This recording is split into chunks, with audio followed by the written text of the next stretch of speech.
The purpose of NOMA, or so the public were told, was to stabilise and revive Ireland's property sector. What it did achieve, however, was burdening the taxpayer by moving €78 billion in non-performing loans onto their shoulders, while benefiting the property developers and vulture funds to pick up the spoils.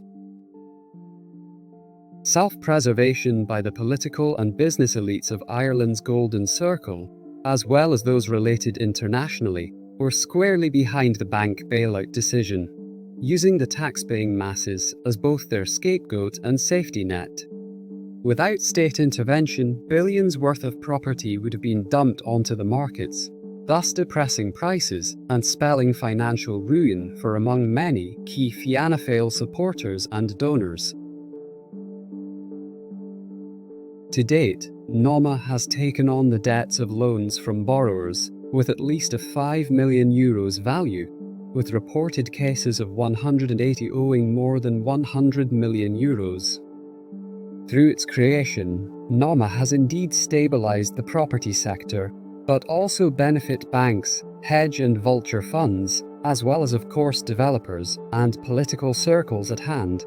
The skilled workmen who built the properties ending up in financial straits of their own, many of course emigrating in the wake of the crash. The fixation on real estate to give satisfactory returns for investors is a global phenomenon, but is at risk of its user value being separated from its market value. As market value goes up, it shatters the link between the price of a home and average wage.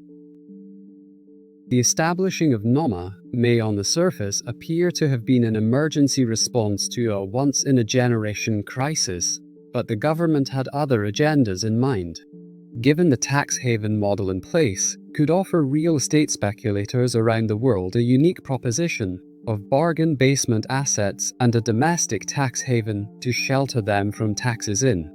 Private equity funds such as BlackRock and Lone Star flooded into the country, and the rest was history.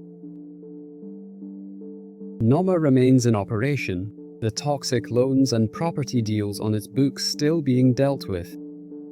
The government continue to service the private property sector and minimise social housing. The bank bailouts of 2010 will continue to be paid off by generations of taxpayers to come. All the while, Ireland's national debt climbs to €235 billion as of 2024.